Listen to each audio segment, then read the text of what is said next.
Current affairs വീഡിയോയിലേക്ക് സ്വാഗതം. നമുക്ക് ഇന്നത്തെ ന്യൂസ് പേപ്പറും ഇന്നലത്തെ ന്യൂസ് പേപ്പറും മെയിൻലി ഡിസ്കസ് ചെയ്യാം. ടൈം ഉണ്ടെങ്കിലും മറ്റെന്തെങ്കിലും പെൻഡിങ് കാര്യങ്ങളുണ്ടെങ്കിൽ അത് ഡിസ്കസ് ചെയ്യാം. അപ്പോൾ ആദ്യം നമ്മുടെ ഇന്നത്തെ ഹിന്ദുവിലെ main news SCN's immunity for legislators taking bribes എന്ന് പറയുന്ന ന്യൂസാണ്. അപ്പോൾ സുപ്രീം കോടതിയുടെ ഇന്നലത്തെ ഒരു ഡിസിഷനാണ്. അതായത് നമ്മുടെ ലെജിസ്ലേച്ചേഴ്സ് MLA-മാരും MP-മാരും ഒക്കെ പാർലമെന്റിൽ ഈവൻ ബ്രൈബ് വാങ്ങിയാൽ പോലും അവർക്ക് പ്രൊട്ടക്ഷൻ കിട്ടുമായിരുന്നു. അതായത് ക്വസ്റ്റ്യൻ ചോദിക്കുന്നവരൊക്കെ. ഈ ഇടയ്ക്ക് മഹുവ മൊയ്ത്രയുടെ ഒരു വിഷയം ഉണ്ടായിരുന്നു. മഹുവ മൊയ്ത്ര നമുക്കറിയാം, തൃണമൂൽ കോൺഗ്രസിന്റെ MP ആയിരുന്നു. അവർ ഇപ്പൊ MP സ്ഥാനം പോയവർക്ക് അപ്പൊ അവർ ഡിസ്ക്വാളിഫൈ ചെയ്തു. പക്ഷെ അതിനെതിരെ അവർ സുപ്രീം കോടതി പോയേക്കാണ്. അപ്പൊ സുപ്രീം കോടതി പോയാലും അവർക്കെതിരെ തെളിവുണ്ടെങ്കിൽ ഇപ്പൊ ഈ വിധിയുടെ അടിസ്ഥാനത്തിൽ ഒന്നും ചെയ്യാൻ പറ്റത്തില്ല. കാരണം ക്വസ്റ്റ്യൻ ചോദിക്കുന്നതിന് പോലും നമ്മളുടെ MP-മാരും MLA-മാരും ഒക്കെ വ്യവസായികളിൽ നിന്നോ മറ്റ് തൽപര കക്ഷികളിൽ നിന്നൊക്കെ ബ്രൈബ് എന്നോ അല്ലെങ്കിൽ ഗിഫ്റ്റ് എന്നൊക്കെ പറഞ്ഞ് വാങ്ങാറുണ്ട്. അപ്പൊ അതിനൊന്നും അവർക്കെതിരെ ഒരു ആക്ഷനും ഇല്ലായിരുന്നു. അപ്പൊ അതിന് സുപ്രീം കോടതിയുടെ തന്നെ ഒരു വിധി ഉണ്ടായിരുന്നു. പണ്ട് നരസിംഹറാവുവിന്റെ പീരീഡിൽ ഒരു ഇതുപോലുള്ള ഒരു സിറ്റുവേഷൻ ഉണ്ടായപ്പോൾ സുപ്രീം കോടതിയിൽ ഒരു വിധി വന്നു. അങ്ങനെ ഈ പിന്നീട് ക്വസ്റ്റ്യൻ ചോദിക്കുന്നതിന് ബ്രൈബ് വാങ്ങുകയോ അല്ലെങ്കിൽ എന്തെങ്കിലുമൊക്കെ ഇതുപോലുള്ള ഇതൊക്കെ വാങ്ങിയാലും അവർക്കെതിരെ അതൊരു കറപ്ഷൻ ഒന്നും ആയിട്ട് കൺസിഡർ ചെയ്യാൻ പറ്റത്തില്ല. അവർക്ക് പാർലമെന്ററി പ്രിവിലേജസിന്റെ അണ്ടറിൽ പ്രൊട്ടക്ഷൻ ഉണ്ടെന്നാണ് പറഞ്ഞിരുന്നത്. പക്ഷെ സുപ്രീം കോടതി ഇന്നലെ ചീഫ് ജസ്റ്റിസിന്റെ നേതൃത്വത്തിലുള്ള ബെഞ്ച് വീണ്ടും ആ അന്നത്തെ വിധിയെ റിവ്യൂ ചെയ്തു. എന്നിട്ട് അവര് ഇന്നലെ വിധിച്ചു, ഇത്തരത്തില് MLA-മാരോ MP-മാരോ പെരുമാറിയാൽ അത് തീർച്ചയായിട്ടും ആ പോയിന്റ് ഓഫ് ടൈമിൽ അത് കറപ്ഷൻ തന്നെയാണ്. അത് കറപ്ഷനായിട്ട് കൂട്ടാൻ പറ്റൂ. സോ അവർ അക്കൗണ്ടബിൾ ആണ്. അവർക്ക് അതിന്റെ അടിസ്ഥാനത്തിൽ ശിക്ഷയ്ക്ക് അർഹരാണ് എന്നാ പറഞ്ഞേക്കുന്നത്. അത് 1998 നടന്നൊരു സംഭവത്തിന്റെ പേരിലാണ് ഈ ഒരു സംഗതിയൊക്കെ ഉണ്ടായേക്കുന്നത്. അപ്പൊ എന്തായാലും A seven-judge bench of the Supreme Court on Monday declared that parliamentary privileges or immunity will not protect legislators who take bribes to vote or speak in parliament. Mahua മൊയ്ത്രയുടെ കേസിൽ പാർലമെന്റിൽ ക്വസ്റ്റ്യൻ അതാണ് സ്പീക്ക് എന്ന് ഉദ്ദേശിച്ചേക്കുന്നത്. Or state legislative assemblies from criminal prosecution. മുമ്പ് അവർക്ക് immunity ഉണ്ടായിരുന്നു. അത് ആലോചിച്ച് നോക്കാം. നമ്മളുടെ സാധാരണ ഒരു സർക്കാർ ദിവസം ഒരു 50 രൂപ പിന്നീട് മേടിച്ചാൽ അപ്പോഴേ അവർക്കെതിരെ ആക്ഷൻ ഉണ്ട്. തീർച്ചയായിട്ടും അവർക്കെതിരെ ആക്ഷൻ എടുക്കണം. അതാണ് കറപ്ഷൻ അഗേൻസ്റ്റ് ആയിട്ടുള്ള നടപടി എന്ന് പറയുന്നത്. ഇവർക്ക് പിന്നെ എന്തിനാണ് ഇമ്മ്യൂണിറ്റി? അത് ഇത്രയും കാലം അത് സുപ്രീം കോടതി ഇങ്ങനെ ആക്കി വെച്ചത് എന്തെന്ന് എനിക്ക് മനസ്സിലാവുന്നില്ല. എന്തായാലും അതെടുത്ത് മാറ്റി. അതാണെന്നത് പത്രത്തിലെ main news. SCN's immunity for legislators taking bribes. ഈ ന്യൂസ് ഒക്കെ നന്നായിട്ട് വായിച്ച് മനസ്സിലാക്കുന്നത് കറണ്ട് അഫയേഴ്സ് പോയിന്റ് ഓഫ് വ്യൂവിൽ മാത്രമല്ല. ഞാൻ പറഞ്ഞിട്ടുണ്ട്, നിങ്ങൾക്ക് ബാങ്ക്, SSC, റെയിൽവേ അല്ല, പിന്നീട് മറ്റ് സെൻട്രൽ ഗവൺമെന്റ് UPSC എക്സാംസ് എല്ലാത്തിനും നമുക്ക് ഈ ഇംഗ്ലീഷ് എന്ന് പറയുന്ന സംഭവം വൊക്കാബുലറി ബേസ്ഡ് കാര്യങ്ങൾ മനസ്സിലാക്കണമെന്നുണ്ടെങ്കിൽ പത്രം വായിച്ചേ പറ്റുള്ളൂ. അതുപോലെ കോംപ്രിഹെൻഷൻ സ്കിൽ ഇംപ്രൂവ് ആവാൻ. പിന്നെ ഇതൊക്കെ ഇപ്പൊ പത്രത്തിലെ പൊതുവെ ഫുൾ ന്യൂസും പൊളിറ്റിക്കൽ ന്യൂസാണ്. ഇത് മോഡിയുടെ ന്യൂസൊക്കെ പൊളിറ്റിക്കൽ ന്യൂസാണ്. Nepal PM forges new government alliance എന്ന് പറയുന്നൊരു ന്യൂസ് ഉണ്ട്. നേപ്പാളിലെ പ്രൈം മിനിസ്റ്റർ അവിടെ അലയൻസ് ഗവൺമെന്റ് ആണ്. അപ്പൊ അയാൾക്ക് ഉണ്ടായിരുന്ന അലയൻസ് വിട്ടിട്ട് വേറൊരു അലയൻസിലേക്ക് പോയി. അതിനെ കുറിച്ചാണ്. നേപ്പാളിലെ പ്രൈം മിനിസ്റ്റർ ആണെന്ന് മാത്രം തൽക്കാലം അറിഞ്ഞാൽ മതി. പുഷ്പ കമൽ ദഹൽ എന്നാണ് പേര്. പക്ഷെ യഥാർത്ഥത്തിൽ വിളിക്കുന്ന പ്രചണ്ഡ എന്നാണ്. പുഷ്പ കമൽ ദഹൽ അല്ലെങ്കിൽ വിളിക്കുന്ന പേര് പ്രചണ്ഡ. ഇതാണ് നേപ്പാളിലെ പ്രൈം മിനിസ്റ്റർ. പിന്നെ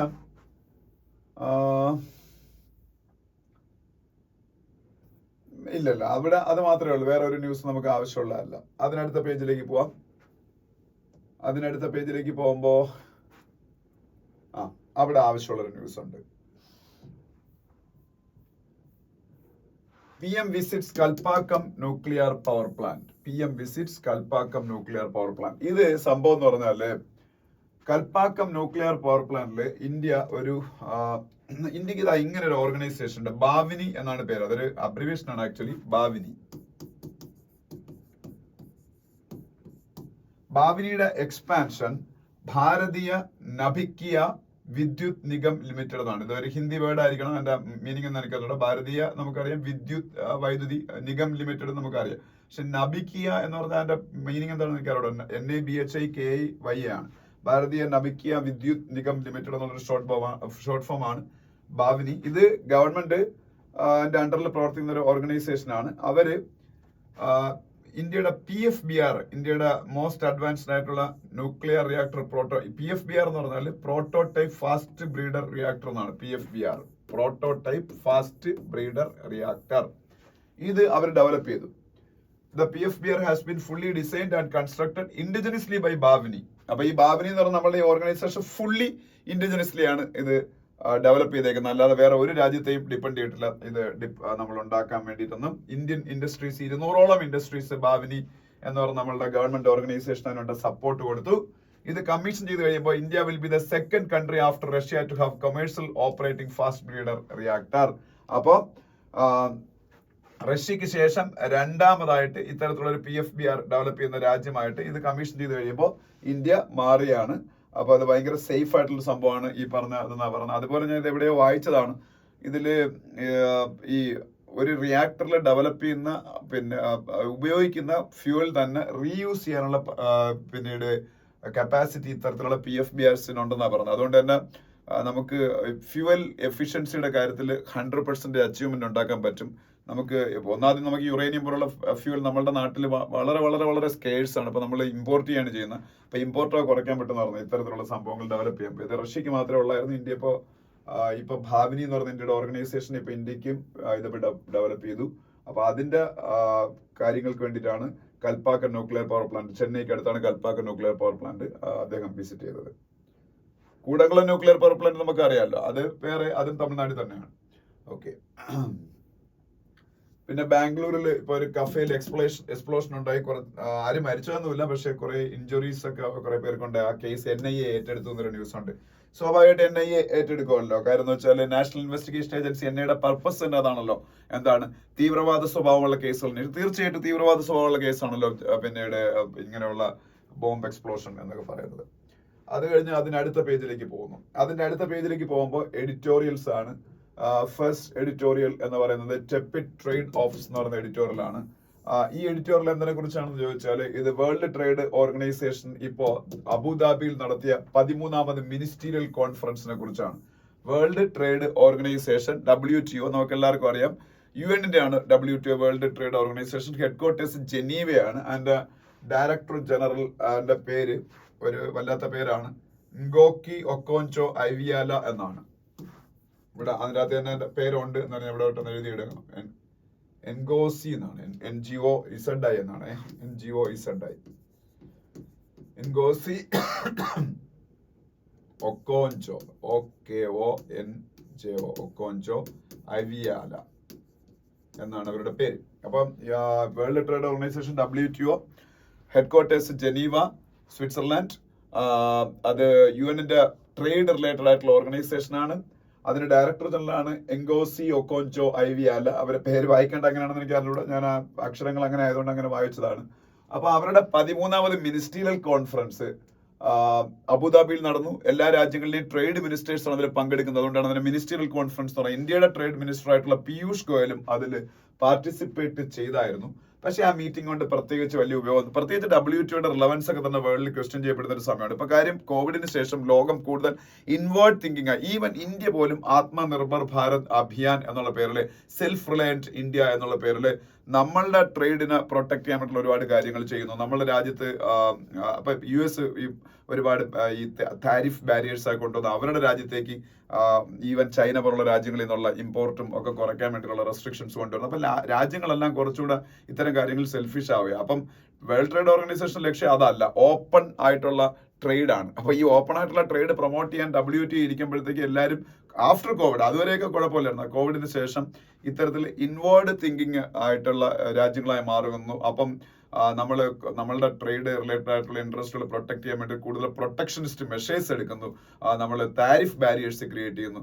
അപ്പം അവിടെ തന്നെ WTOയുടെ റിലവൻസ് ഇപ്പം പലപ്പോഴും ക്വസ്റ്റ്യൻ ചെയ്യപ്പെടുന്നുണ്ട്. അത് മാത്രമല്ല, ഈ മെമ്പർ ഓർഗനൈസേഷൻസിന്റെ ഇടയിലുള്ള പല പ്രോബ്ലംസിനും ഇഫക്റ്റീവ് ആയിട്ടുള്ള സൊല്യൂഷൻസ് കണ്ടുപിടിക്കുന്നതിനും WTO അല്ലെങ്കിൽ വേൾഡ് ട്രേഡ് ഓർഗനൈസേഷന് ഇപ്പം കഴിയുന്നില്ല.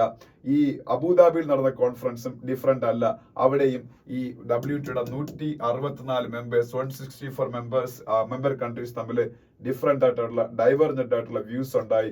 പ്രത്യേകിച്ച് ഇന്ത്യക്ക് പർട്ടിക്കുലർലി ഇൻട്രസ്റ്റ് ഉള്ള പല ഫീൽഡുകളിലും വലിയ പ്രോബ്ലംസ് നിലനിൽക്കുന്നുണ്ട്. അതായത് ഇന്ത്യ പബ്ലിക് സ്റ്റോക്ക് ഹോൾഡിംഗ്, ഫുഡിന്റെയൊക്കെ നമുക്കറിയാം ഗോതമ്പിന്റെ അരിയുടെ ഒക്കെ സ്റ്റോക്ക് ഹോൾഡിംഗില്ലേ നമ്മളെ ഫുഡ് കോർപ്പറേഷൻ ഓഫ് ഇന്ത്യയുടെ ഗോഡൌണുകളിൽ അതുപോലും ചെയ്യാൻ പാടില്ല എന്ന് പറഞ്ഞൊക്കെ WTOയുടെ കുറെ ഇതുണ്ട്, അല്ലെങ്കിൽ അമേരിക്കയൊക്കെ ഡോമിനേറ്റ് ചെയ്യുന്ന WTOയിൽ അത്തരത്തിലുള്ള ന്യായങ്ങൾ അവർ ഉയർത്തിക്കൊണ്ടിരുന്നുണ്ട്. പക്ഷെ ഇന്ത്യക്ക് അന്ന് സമ്മതിച്ചു കൊടുക്കാൻ പറ്റത്തില്ല. കാരണം നമ്മൾ ഭയങ്കര സബ്സിഡൈസ്ഡ് ഫുഡ് ഗ്രെയിൻസ് കൊടുക്കുന്നത്. ഈവൻ ഫ്രീ ആയിട്ടല്ലേ ഇപ്പൊ പ്രധാനമന്ത്രി ഗരീബ് കല്യാൺ അന്ന യോജനയിലൊക്കെ ഫ്രീ ആയിട്ടാണ് ഈ ഫുഡ് ഗ്രെയിൻസ് ഈ പറഞ്ഞ ഡിപ്പോകൾ, ഫുഡ് കോർപ്പറേഷൻ ഓഫ് ഇന്ത്യയുടെ ഡിപ്പോകൾ ഇന്ന് റേഷൻ കടകളിലേക്കൊക്കെ പോകുന്നത്, അല്ലെങ്കിൽ സിവിൽ സപ്ലൈസ് കോർപ്പറേഷനൊക്കെ വഴി. അപ്പൊ അത്രയും ഡീപ്ലി ഡിസ്കൗണ്ടഡ് ആണ്, അപ്പൊ അല്ലെങ്കിൽ സബ്സിഡൈസ്ഡ് ആണ്. അത് വ്യാപാര താല്പര്യങ്ങളെ എഗെയിൻസ്റ്റ് ആണ്, WTOയുടെ നോംസിന് എഗെയിൻസ്റ്റ് ആണെന്ന് പറഞ്ഞാണ് US-ന്റെ ഒക്കെ പരാതി. പക്ഷെ ഇന്ത്യയെ സമ്മതിച്ചു കൊടുക്കൂല. കാര്യം നമുക്ക് നമ്മളുടെ ഫുഡ് സെക്യൂരിറ്റി എൻഷുർ ചെയ്യണം. അപ്പൊ അതിലൊന്നും ഇതുവരെയ്ക്ക് അനുകൂല തീരുമാനങ്ങൾ, ഇന്ത്യക്ക് അനുകൂലമായിട്ടുള്ള തീരുമാനങ്ങളൊന്നും വന്നിട്ടില്ല. അപ്പം അങ്ങനെ കുറെ പ്രോബ്ലംസ് ഉണ്ട്. അതുപോലെ ചൈന അവരുടെ ചില ഡോമിനന്റ് ആയിട്ടുള്ള ചില വ്യൂസ് അടിച്ചേൽപ്പിക്കാൻ ഈ WTO മീറ്റിംഗിൽ ശ്രമിച്ചപ്പോൾ ഇന്ത്യയും സൗത്ത് ആഫ്രിക്കയും ചേർന്ന് ആ ഒരു അറ്റംപ്റ്റിന് തടയിട്ടു. അങ്ങനെ കുറെ കാര്യങ്ങൾ അതിൽ പറയുന്നുണ്ട്. ഇപ്പൊ ഇതൊക്കെയാണ് ഫസ്റ്റ് എഡിറ്റോറിയൽ പറയുന്ന കാര്യങ്ങൾ. പിന്നെ what is in A surname എന്ന് പറയുന്ന എഡിറ്റോറിയലുണ്ട്. അത് വേറെ ഒന്നുമല്ല, സ്ത്രീകൾക്ക് ഈ ഒരു സുപ്രീം കോടതിയിൽ ഇപ്പൊ ഒരു സ്ത്രീ ഒരു കേസുമായിട്ട് പോയി, അതിന് ബന്ധപ്പെടുത്തിയിട്ടുള്ള ഒരു എഡിറ്റോറിയലാണ് ഇത്. പത്രങ്ങളിലൊക്കെ പ്രാധാന്യത്തോടെ പ്രസിദ്ധീകരിച്ച ഒരു കാര്യമാണ്. അതായത് ഒരു സ്ത്രീക്ക്, മാരീഡ് ആയിട്ടുള്ള ഒരു സ്ത്രീ പലപ്പോഴും അവരുടെ സർനെയിം ഒക്കെ ചേഞ്ച് ചെയ്യാറുണ്ട്. അവരുടെ അച്ഛന്റെ പേരൊക്കെ മാറ്റിയിട്ട് പിന്നെ ഹസ്ബൻഡിന്റെ പേരിലോട്ടൊക്കെയാണ് ചേഞ്ച് ചെയ്യുന്നത് മിക്കപ്പോഴും. നമ്മൾ മലയാളികളൊന്നും എല്ലാവരും അങ്ങനെ ചെയ്തില്ലെങ്കിലും പല ആൾക്കാരും പ്രത്യേകിച്ച് വടക്കേ ഇന്ത്യയിലോട്ടൊക്കെ പോകുമ്പോൾ അങ്ങനെയാണ്. അപ്പൊ ഇത് വൺസ് ഇവർ ഡിവോഴ്സ് പെറ്റീഷൻ ഫയൽ ചെയ്ത സമയത്ത് ഇവരുടെ സർനെയിം ഇവർക്ക് പഴയ അവരുടെ സർനെയിമിലേക്ക് തന്നെ പോകണം എന്നവര് തീരുമാനിച്ചു. അവർ അതിനുവേണ്ടി കോടതിയെ സമീപിച്ചപ്പോൾ ഗവൺമെന്റ് ഓഫ് ഇന്ത്യയുടെ റൂൾസ് ഒക്കെ അനുസരിച്ച് ഒന്നുകിൽ ഡിവോഴ്സ് സർട്ടിഫിക്കറ്റ് അവരെ കിട്ടിയിരിക്കണം, അല്ലെങ്കിൽ ഡിവോഴ്സ് പ്രൊസീഡിങ്സ് സ്റ്റാർട്ട് ചെയ്തെങ്കിൽ അവരുടെ ഹസ്ബൻഡിന്റെ NOC വേണമെന്നാണ്. അവരുടെ ഹസ്ബൻഡിന്റെ NOC, നോ ഒബ്ജക്ഷൻ സർട്ടിഫിക്കറ്റ്, ഇതുണ്ടെങ്കിൽ മാത്രമേ അവർക്ക് അവരുടെ സർനെയിം, അവർ ഹസ്ബൻഡുമായിട്ട് ഡിവോഴ്സ് ചെയ്യാൻ പറ്റുള്ള പ്രൊസീഡിങ്സ് അവർ സ്റ്റാർട്ട് ചെയ്തു, അപ്പം ചേഞ്ച് ചെയ്യാൻ പറ്റുള്ളൂ എന്നാണ് നമ്മളുടെ ഇന്ത്യയിലെ നിയമം. അവരിത് പറഞ്ഞു, ഇത് ജെൻഡർ ബയസ് ആണ്, ഇത് പാട്രിയാർക്കിയൽ ആയിട്ടുള്ള ഒരു സൊസൈറ്റിയുടെ തിങ്കിങ് ആണ്, so it is against women എന്ന് പറഞ്ഞ് ആണ് അവർ സുപ്രീം കോടതി പോയത്. സുപ്രീം കോടതിയിൽ നിന്ന് അവർക്ക് അനുകൂലമായിട്ടുള്ള പരാമർശങ്ങൾ കിട്ടി. അപ്പം അതുമായിട്ട് ബന്ധപ്പെട്ട ഒരു സംഭവമാണ്. ഈ ഒരു കാര്യത്തിൽ തന്നെ നമ്മളുടെ കോൺസ്റ്റിറ്റ്യൂഷന്റെ ആർട്ടിക്കിൾ 14-ന്റെയും ആർട്ടിക്കിൾ 19-ന്റെയും ആർട്ടിക്കിൾ 21-ന്റെയും ഒക്കെ പിന്നീട് വയലേഷൻസ് ഉണ്ട് എന്ന് ആണ് അവര് അവകാശപ്പെട്ടത്, അല്ലെങ്കിൽ അവര് പറഞ്ഞത്. അത് സുപ്രീം കോടതി ഒരു പരിധി വരെ അംഗീകരിച്ചിട്ടുണ്ട്. അപ്പൊ അതിനെ കുറിച്ചുള്ള ഒരു എഡിറ്റോറിയലാണ്. അവരുടെ പേര് ദിവ്യ മോഡി തോങ്കിയ എന്നാണ് ആ ലേഡിയുടെ. ഇത് ഞാൻ പറയുന്നു, ഈ വീണ്ടും പറഞ്ഞു, ഇത്രയും ഞാൻ ഡീറ്റെയിൽ ആയിട്ട് ഈ എഡിറ്റോറിയൽ ഡിസ്കസ് ചെയ്തത്, എഡിറ്റോറിയലിലെ ഇഷ്യൂ നമ്മൾ മനസ്സിലാക്കിയിരിക്കണം തീർച്ചയായിട്ടും. അതുകൊണ്ട് മാത്രമല്ല, ഞാൻ പറഞ്ഞില്ലേ, എഡിറ്റോറിയൽസ് രണ്ട് മസ്റ്റ് ആയിട്ട് every day you should understand and after that you should read those 2 editorials. എന്നാലേ നിങ്ങളുടെ കോംപ്രിഹെൻഷൻ സ്കിൽ ഇമ്പ്രൂവ് ആവുള്ളൂ. അത് ഇമ്പ്രൂവ് ആയേ പറ്റൂ. അതാ ഞാനൊരിക്കൽ ഒരു ക്ലാസ്സിൽ ചോദിച്ചിട്ടുണ്ട്, എന്താണ് നിങ്ങളുടെ പ്ലാൻ ഫോർ ലേണിംഗ് ഇംഗ്ലീഷ്, അല്ലെങ്കിൽ plan for mastering English in competitive examination, especially central government oriented competitive examinations എന്ന് ഞാൻ ചോദിച്ചു. സെൻട്രൽ ഗവൺമെന്റിന്റെ കോമ്പറ്റേറ്റീവ് എക്സാമിനേഷൻസിൽ ഇംഗ്ലീഷ് നിങ്ങൾ എങ്ങനെയാണ് ടാക്കിൾ ചെയ്യാൻ പോകുന്നത്, എന്താണ് നിങ്ങളുടെ പ്ലാൻ എന്ന് പിള്ളേരുടെ അടുത്ത് എവിടെയോ എനിക്ക് ചോദിച്ചെവിടെയാണെന്ന് എനിക്ക് ഓർമ്മയില്ല, റീസെന്റ് ആയിട്ട് ഏതോ ഒരു ക്ലാസ് റൂമിൽ ഞാൻ ചോദിച്ചൊരു കാര്യമാണ്. അപ്പം അവർക്ക് ആർക്കും ഒരു മറുപടിയില്ല. ഇതേ ക്വസ്റ്റ്യനാണ് ഞാനിപ്പോൾ ഇത് കാണുന്ന ആൾക്കാരോട് ഞാൻ ഇപ്പോൾ ചോദിക്കുന്നത്, എന്താണ് നിങ്ങളുടെ പ്ലാൻ? ഇംഗ്ലീഷ് എന്ന് പറയുന്ന സംഭവം മാസ്റ്റർ ചെയ്യാൻ അല്ലെങ്കിൽ കോൺകർ ചെയ്യാൻ. ഇംഗ്ലീഷ് നിങ്ങൾ കരുതുന്ന പോലെ എളുപ്പമല്ല. ഏത് സെൻട്രൽ ഗവൺമെന്റ് ഓർഗനൈസേഷന്റെ എക്സാം ആണെങ്കിലും അവിടെ എല്ലാം comprehension and vocabulary based questions ആയിരിക്കും 90%. ബാക്കി ഒരു റെസ്റ്റ് 10% ആയിരിക്കും ഗ്രാമറിന്റെ ആപ്ലിക്കേഷൻ വരുന്നത്. അപ്പോൾ ഈ 90% കോംപ്രിഹെൻഷൻ വൊക്കാബുലറി ക്വസ്റ്റ്യൻ വരുന്ന ഒരു എക്സാമിൽ എന്താണ് നിങ്ങളുടെ പ്ലാൻ ഇംഗ്ലീഷിനെ ടാക്കിൾ ചെയ്യാൻ ഞാൻ ചോദിക്കുന്നു. അപ്പൊ ഇതിന് മറുപടി അന്ന് ആ കുട്ടികൾ ആരും ഇഫക്റ്റീവ്ലി പറഞ്ഞില്ല. അതിന് ഒറ്റ പ്ലാനേ ഉള്ളൂ, എൻ്റെ ഒരു വിശ്വാസം അനുസരിച്ച് നന്നായിട്ട് റീഡ് ചെയ്യുക, നല്ലൊരു ന്യൂസ് പേപ്പർ. അപ്പം കുറച്ച് കറണ്ട് അഫയേഴ്സ് ഇമ്പ്രൂവ് ആവും. അത് മാത്രമല്ല, നല്ല ന്യൂസ് പേപ്പർ ഹിന്ദു ഒക്കെ ആണെന്നുണ്ടെങ്കിൽ നല്ല ടഫ് ലാംഗ്വേജും ആയിരിക്കും. ഇതേ ടഫ് ലാംഗ്വേജിലായിരിക്കും കോംപ്രിഹെൻഷനും അതുപോലുള്ള വൊക്കാബുലറി ഒക്കെ എക്സാമിന് വരുന്നത്. അപ്പൊ ഇത് ചെയ്തുകൊണ്ടിരുന്നാലേ നിങ്ങൾ ഇമ്പ്രൂവ് ആവുള്ളൂ, അല്ലാതെ യാതൊരു സൊല്യൂഷനും ഇല്ല. അപ്പൊ ഇതാണ് നിങ്ങളുടെ ഏറ്റവും വലിയ സൊല്യൂഷൻ എന്ന് പറയുന്നത്. അപ്പൊ അതുകൊണ്ട് ഈ എഡിറ്റോറിയലൊക്കെ മസ്റ്റായിട്ട് വായിച്ചിരിക്കുക, അതിനെ കോംപ്രിഹെൻഡ് ചെയ്യുക. അതല്ലാന്നുണ്ടെങ്കിൽ നിങ്ങൾക്ക് ഡിഫിക്കൽട്ട് ആയിരിക്കും കാര്യങ്ങൾ. ഡിഫിക്കൽട്ട് എന്നല്ല, അതൊന്നും ചെയ്യാതിരുന്നാലും നിങ്ങൾ ശരിയാവും. പക്ഷെ 4-5 വർഷം കൊണ്ടായിരിക്കും എക്സാം എഴുതിയെടുക്കുന്നത്. നമുക്ക് ഒരു 2 വർഷം കൊണ്ട് എഴുതിയെടുക്കാൻ ആഗ്രഹിക്കുന്നുണ്ടെങ്കിൽ ഇതൊക്കെ ചെയ്തേ പറ്റും. ഇനി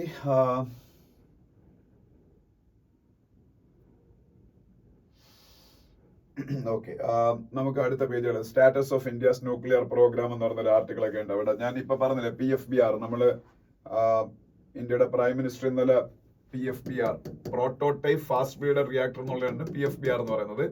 അത് കൽപ്പാക്കത്ത് ഇന്നലെ ഇനാഗുറേറ്റ് ചെയ്തു. അപ്പൊ അതിന്റെ പശ്ചാത്തലത്തിലാണ് ഈ ഒരു ആർട്ടിക്കിൾ വന്നേക്കുന്നത് ഇന്ത്യയുടെ ന്യൂക്ലിയർ പ്രോഗ്രാമിനെ കുറിച്ച്. PFBR ഞാൻ ഇത് തന്നെ പറഞ്ഞു, എവിടെയോ വായിച്ച PFBR is A machine that produces more nuclear fuel than it consumes. അത് കൺസ്യൂം ചെയ്യുന്നതിനേക്കാളും ന്യൂക്ലിയർ ഫ്യൂൽ അത് പ്രൊഡ്യൂസ് ചെയ്യും. ഒന്ന് ആലോചിക്കുക എന്ത് വലിയൊരു ടെക്നോളജി ആണ്.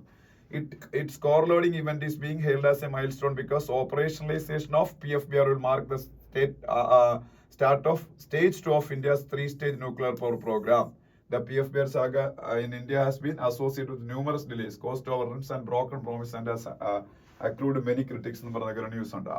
ഒരു ഇത് പറയുന്നുണ്ട്. അപ്പൊ എന്തായാലും PFBR എന്താണ്, ഈ ഉപയോഗിച്ച ഫ്യൂലിനെ തന്നെ അവർ എനിക്ക് തോന്നുന്നത് അത് റീസൈക്കിൾ ചെയ്യപ്പെടുന്ന തോന്നുന്നു. അതാണ് അത് പിന്നെ കൺസ്യൂം ചെയ്യുന്നതിനേക്കാളും കൂടുതൽ ഫ്യൂൽ പ്രൊഡ്യൂസ് ചെയ്യുന്ന ഒരു ടെക്നോളജിയാണ് PFBR എന്ന് പറയുന്നത്, പ്രോട്ടോടൈപ്പ് ഫാസ്റ്റ് ബ്രീഡർ റിയാക്ടർ. അപ്പൊ ഇത് നമ്മുടെ ഇനാഗുറേറ്റ് ചെയ്ത് എവിടെയാണ്? കൽപ്പാക്കത്തില്, തമിഴ്നാട്ടിലെ കൽപ്പാക്കത്ത് ന്യൂക്ലിയർ റിയാക്ടറിലാണ്. അപ്പൊ അതിന്റെ ഡീറ്റെയിൽസ് ആയിട്ട് നിങ്ങൾക്ക് വേണമെന്നുണ്ടെങ്കിൽ ഇതിന്റെ അകത്തുണ്ട്, വളരെ ഡീറ്റെയിൽ ആയിട്ട് നിങ്ങൾക്ക് മനസ്സിലാവും. പിന്നെ അതിനടുത്ത പേജിലേക്ക് പോകുമ്പോൾ സ്റ്റേറ്റ് ബാങ്ക് ഓഫ് ഇന്ത്യയുടെ ഒരു റിക്വസ്റ്റ് ആണ്, വലിയ വാർത്തയായിരിക്കുന്നത്. State Bank of India seeks time till June 30 to disclose details of poll bonds എന്ന് പറയുന്ന ന്യൂസ് ആണ്. SBI seeks time till June 30 to disclose details of poll bonds. അതായത് പോൾ ബോണ്ടുകൾ നമുക്ക് എല്ലാവർക്കും അറിയാം, ഇലക്ട്രൽ ബോണ്ട്. ഇപ്പൊ സുപ്രീം കോടതി ബാൻ ചെയ്ത ഇലക്ട്രൽ ബോണ്ട്, അന്ന് അവർ പറഞ്ഞു, ബാൻ ചെയ്തതിന് ശേഷം അവർ പറഞ്ഞു ഇതുവരെ ഈ പോൾ ബോണ്ടുകൾ അല്ലെങ്കിൽ ഇലക്ട്രൽ ബോണ്ടുകൾ യൂസ് ചെയ്ത് ആരൊക്കെയാണ് ഈ പൊളിറ്റിക്കൽ പാർട്ടീസിന് ഫണ്ടിങ് കൊടുത്തത്, എത്ര രൂപയാണ് ഓരോരുത്തരും, ഓരോ വ്യക്തിയോ അല്ലെങ്കിൽ ബിസിനസ്സുകാരോ ആരോ ആയിക്കോട്ടെ അവർ കൊടുത്തത്, അതിന്റെ ഡീറ്റെയിൽസ് ഈ മാർച്ച് എനിക്ക് തോന്നുന്നു 15 എങ്ങനെയാണ്, അതെ മാർച്ച് 13 ആണെന്ന് തോന്നുന്നു, മാർച്ച് 13 കൂടി അവര് കൊടുക്കണം എന്നാണ് സ്റ്റേറ്റ് ബാങ്ക് ഓഫ് ഇന്ത്യയുടെ അടുത്ത് അന്ന് സുപ്രീം കോർട്ട് പറഞ്ഞത്. സ്റ്റേറ്റ് ബാങ്ക് ഓഫ് ഇന്ത്യ അടുത്ത് പറയാൻ കാര്യം എന്താണ്, സ്റ്റേറ്റ് ബാങ്ക് ഓഫ് ഇന്ത്യ മാത്രമാണ് പോൾ ബോണ്ടുകൾ ഇഷ്യൂ ചെയ്യാൻ വിധിക്കപ്പെട്ടിരുന്ന ഇന്ത്യയിലെ ബാങ്ക്, വേറെ ഒരു ബാങ്കിനുള്ള റൈറ്റ് ഇല്ല. അപ്പൊ അവരതിലെ ഉള്ളി ഡീറ്റെയിൽസ്. പക്ഷെ SBI പറഞ്ഞിരിക്കുന്നു അത് പറ്റൂല, June 30 വരെ അത് നമുക്ക് സമയം വേണം എന്ന്. അപ്പോഴത്തേക്ക് ഇലക്ഷനൊക്കെ കഴിയും. അപ്പൊ ഇലക്ഷൻ കഴിയുന്നത് ഒരു അൺകംഫർട്ടബിൾ ആയിട്ടുള്ള ക്വസ്റ്റ്യൻസ് ഒന്നും ഗവൺമെന്റിന് അഗേൻസ്റ്റ് ആയിട്ട് ഉണ്ടാവാതിരിക്കാനായിരിക്കും ഒരുപക്ഷെ ഒരു June 30 എന്നൊരു ഡേറ്റ് ചോദിച്ചത്. പക്ഷെ അത് കോടതി അനുവദിക്കുമെന്ന് അറിഞ്ഞുകൂടാ. എന്തായാലും അതാണ്. No positive results from talks with Shah Ladakh leaders. അത് ഞാൻ പറഞ്ഞു കഴിഞ്ഞാണ്. ലഡാക്ക് എന്ന് പറയുന്നത് യൂണിയൻ ടെറിട്ടറിയാണ്. ജമ്മു ആൻഡ് കാശ്മീർ എന്ന് പറയുന്ന സ്റ്റേറ്റിന് സ്പ്ലിറ്റ് ചെയ്താണ് JNK എന്ന് പറയുന്ന യൂണിയൻ ടെറിട്ടറിയും ലഡാക്ക് എന്ന് പറയുന്ന മറ്റൊരു യൂണിയൻ ടെറിട്ടറി ഉണ്ട്. അപ്പൊ ലഡാക്ക് ഇപ്പൊ എന്താണ് ആവശ്യപ്പെടുന്നത്, അവർക്ക് സ്റ്റേറ്റ്ഹുഡ് വേണം, ഇപ്പൊ യൂണിയൻ ടെറിട്ടറിയാണ്, സംസ്ഥാന പദവി സ്റ്റേറ്റ്ഹുഡ് വേണം, പ്ലസ് അവരെ 6th ഷെഡ്യൂൾ ഓഫ് ഇന്ത്യൻ കോൺസ്റ്റിറ്റ്യൂഷനകത്ത് ഇൻക്ലൂഡ് ചെയ്ത് അവരെ ഈ ട്രൈബൽ മേഖലകൾക്കുള്ള പ്രൊട്ടക്ഷൻ അവർക്ക് എൻഷുർ ചെയ്യണം. അപ്പൊ പിന്നീട് അവിടെ ലാൻഡ് അക്വിസിഷനും ഒക്കെ പാടായിരിക്കും. ഓക്കെ, അപ്പൊ അവിടെ കൂടുതൽ റൈറ്റ് വരും അവിടുത്തെ ടെറിട്ടോറിയൽ അഡ്മിനിസ്ട്രേഷനൊക്കെ. അപ്പൊ അതിന് വേണ്ടിയിട്ട് അവർ അമിത്ഷാ ആണ് ഇതൊക്കെ തീരുമാനിക്കേണ്ടത്, ഇന്ത്യയുടെ ഹോം മിനിസ്റ്റർ. അദ്ദേഹത്തിനെ കണ്ടു, പക്ഷെ പോസിറ്റീവ് ആയിട്ടുള്ള റിസൾട്ട്സ് ഒന്നും അതിന് കിട്ടിയില്ല എന്നാണ് പറഞ്ഞിരിക്കുന്നത്. ഓക്കെ, രാജ്യസഭ ഇലക്ഷനുമായിട്ട് ബന്ധപ്പെട്ട് സുപ്രീം കോടതി ഇന്നലെ പറഞ്ഞ ചില കാര്യങ്ങളാണ് ഇവിടെ പറഞ്ഞേക്കുന്നത്. രാജ്യസഭ എന്ന് പറഞ്ഞാൽ കൗൺസിൽ ഓഫ് സ്റ്റേറ്റ്സ് എന്ന് തന്നെ പറയാറുണ്ട്, അതൊക്കെ ഇവിടെ പറയുന്നുണ്ട്. രാജ്യസഭ മറ്റൊരു പേരാണ് കൗൺസിൽ ഓഫ് സ്റ്റേറ്റ്സ് അല്ലെ. അണ്ടർ ആർട്ടിക്കിൾ 80 അണ്ടറിലാണ് രാജ്യസഭയുമായിട്ട് ബന്ധപ്പെട്ട കാര്യങ്ങൾ പറഞ്ഞിരിക്കുന്നത്. ആർട്ടിക്കിൾ 80. പിന്നെ ഇവിടെ ഒരു ന്യൂസ് നമുക്ക് ആവശ്യമുള്ളതല്ല, കംപ്ലീറ്റ് പൊളിറ്റിക്സ് ആണ് ഈ പേജ്. അപ്പൊ അതിനടുത്ത പേജ് പോകുമ്പോ ഒന്ന് രണ്ട് കാര്യങ്ങൾ നമുക്ക് പറയാനുണ്ട്. ഒരു കാര്യം എന്ന് പറയുന്നത് Swedish defence major Saab begins work on unit in India എന്നൊരു ന്യൂസ് കാണാം. സാബ്, ഇത് ഇടയ്ക്കിടയ്ക്ക് പത്രത്തിൽ വരാം. SAAB സാബ് ഇവരെന്ന് പറഞ്ഞാൽ ഒരു സ്വീഡൻ ബേസ്ഡ് ആയിട്ടുള്ള ഒരു ഡിഫൻസ് കമ്പനിയാണ്. ഇവരുടെ എയർക്രാഫ്റ്റുകളും ഒക്കെ ഉണ്ട്. അപ്പോ അവർ ഇന്ത്യയിൽ അവരുടെ മാനുഫാക്ചറിങ് ഫെസിലിറ്റീസ് സ്റ്റാർട്ട് ചെയ്യാൻ പോയാണെന്നാണ്. ഫെസിലിറ്റി വരുന്നത് MET സിറ്റി എന്ന് പറയുന്ന സ്ഥലത്താണ്. MET സിറ്റി അതൊരു അബ്രിവേഷൻ ആയിരിക്കണം. MET city. ഗിഫ്റ്റ് സിറ്റി എന്ന് കേട്ടിട്ടില്ലേ? ഗിഫ്റ്റ് സിറ്റി ഗുജറാത്തിലാണ്. ഗിഫ്റ്റ് സിറ്റി എവിടെയാണ്? Gujarat international financial tech city എന്നുള്ള ഷോർട്ട് ഫോം ആണ് ഗിഫ്റ്റ് സിറ്റി. അതുപോലെ MET സിറ്റിക്ക് എന്തെങ്കിലും ഷോർട്ട് ഫോം ആയിരിക്കും. MET സിറ്റി ഹരിയാനയിലാണ്. എവിടെയാണ്? ഹരിയാന. GIFT city Gujarat. അപ്പൊ MET സിറ്റിക്കകത്താണ് സാബിന്റെ പ്രൊഡക്ഷൻ ഫെസിലിറ്റി വരുന്നത്. ഓക്കെ, അപ്പൊ അറിഞ്ഞിരിക്കുക. പിന്നെ ഇവിടെ ഒരു കാര്യം പറയുന്നുണ്ട്. Ensure 60 lakh children of age 3 to 6 attend play school എന്നൊരു ന്യൂസ്. അത് നമ്മളുടെ school education secretary Sanjay Kumar പറഞ്ഞേക്കുന്നതാണ്. അത് ഞാനിത് പറയാൻ വന്നത് അതൊന്നുമല്ല. ബാൽവാടിക എന്ന് പറയുന്ന സംഭവമുണ്ട്. ഇത് പ്ലേ സ്കൂളുകളാണ്. നമുക്കറിയാം പ്ലേ സ്കൂളുകളൊക്കെ ഇവിടുത്തെ സമ്പന്നർക്ക് മാത്രം പ്രാപ്യമായിരുന്നു, അല്ലെങ്കിൽ ഒരു മിഡിൽ ക്ലാസ്സിനോ അതിലും മുകളിലുള്ള ആൾക്കാർ മാത്രമാണ് പ്ലേ സ്കൂളിലെല്ലാം പോക്കേണ്ടത്. പക്ഷെ ഇനി നമ്മളുടെ national education policy, new education policy, NEP എന്നറിയപ്പെടുന്നത്, NEP 2020, ന്യൂ എഡ്യൂക്കേഷൻ പോളിസി 2020 അനുസരിച്ച് ഇന്ത്യയിലെ എഡ്യൂക്കേഷൻ എന്ന് പറഞ്ഞാൽ 3 തൊട്ട് 16 വരെയാണ്. 3 തൊട്ട് 16 വരെയാണ്. ഈ 3 തൊട്ട് 16 വരെ ആകുമ്പോഴത്തേക്ക് ഇപ്പം LKG UKG ഒക്കെ 4-5 ആണ് LKG UKG. കാര്യം അവര് പറയുന്നത് ന്യൂ എഡ്യൂക്കേഷൻ പോളിസി അനുസരിച്ച് ഏജ് 6 ക്ലാസ് 1 ചേർക്കാവൂ. ഞാൻ മിനിഞ്ഞാന്നല്ല 3-4 ദിവസം മുമ്പ് നിങ്ങൾക്ക് ഒരു ഷോർട്ട് വീഡിയോ നമ്മളുടെ ബിജു നായർ ഫാക്ട് ചെക്സ് എന്ന് പറയുന്ന ചാനലിൽ ഞാൻ ആദ്യം പറഞ്ഞിട്ടുണ്ടായിരുന്നു. ഇനി തൊട്ട് സ്കൂളുകളിൽ 1-ാം ക്ലാസ്സിൽ ചേർക്കണമെങ്കിൽ 6 വയസ്സാവണമെന്നാണ്. പക്ഷെ കേരള ഗവൺമെന്റ് അതിന് റെഡിയല്ല. കാര്യം കേരളം ഇത് എഡ്യൂക്കേഷൻ എന്ന് പറഞ്ഞാൽ സ്റ്റേറ്റിന് സ്വന്തമായിട്ട് തീരുമാനങ്ങൾ എടുക്കാൻ പറ്റും. കൺകറന്റ് ലിസ്റ്റുള്ളതാണ് എഡ്യൂക്കേഷൻ. അതുകൊണ്ട് ശിവൻകുട്ടി നമ്മുടെ കേരള മിനിസ്റ്റർ പറഞ്ഞു, ഇവിടെ കുട്ടികളൊക്കെ 3 വയസ്സിലും 4 വയസ്സിലും ഒക്കെ സ്കൂളുകളിൽ ചേരുന്നവരാണ്. അതുകൊണ്ട് നമുക്ക് 5 ആകുമ്പോൾ തന്നെ 1-ാം ക്ലാസ്സിൽ ചേരാനുള്ള ഒരു മാനസിക പക്വത വരെ നേടുന്നുണ്ട്. അതുകൊണ്ട് 1-ാം ക്ലാസ്സിൽ നമ്മൾ ഇനിയും 5 തന്നെ ആയിരിക്കും. പക്ഷെ സെൻട്രൽ ഗവൺമെന്റ് സ്ട്രിക്റ്റ് അഡ്വൈസറി ഉണ്ട്. 6 1-ാം ക്ലാസ്. അപ്പം LKG UKG 4-ഉം 5-ഉം ആയിരിക്കും. അപ്പൊ 3 എന്താണ്? പ്ലേ സ്കൂളാണ്. അതാണ് പുതിയ ന്യൂ എഡ്യൂക്കേഷൻ പോളിസിയിൽ പറയുന്നത്. അപ്പൊ ആ പ്ലേ സ്കൂൾ എന്ന് പറയുന്ന സംഭവം ഇന്ത്യ മുഴുവനും അവർ വ്യാപിപ്പിക്കുകയാണ്. അതാണ് ബാൽവാടിക. ബാൽവാടിക എന്ന് പറയുന്നത് എനിക്ക് തോന്നുന്നു നമ്മളുടെ ഈ ഇതുണ്ടല്ലോ അംഗൻവാടികളുമായിട്ട് ചേർന്ന് തന്നെയാണ് പ്രവർത്തിക്കുന്നത്.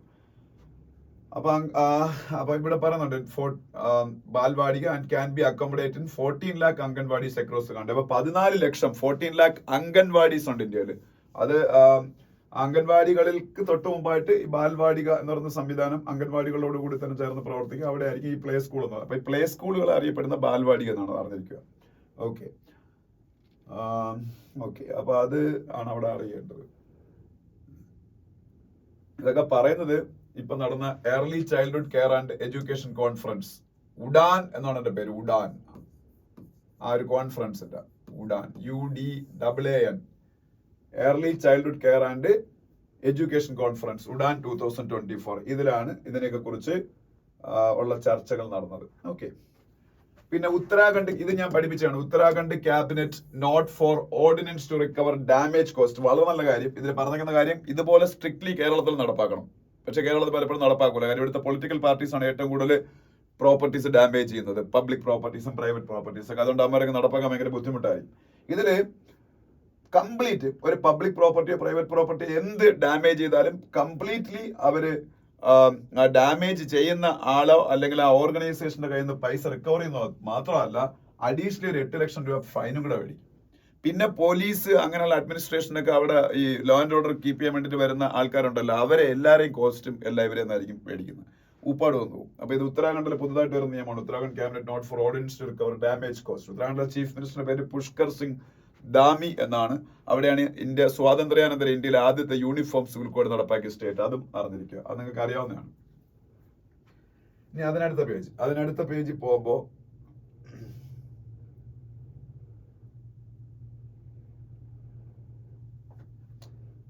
ഒന്ന് രണ്ട് പേജ് മിസ്സിംഗ് ആണ്. എങ്ങനെ വന്നെന്ന് എനിക്ക് അറിഞ്ഞുകൂടാ.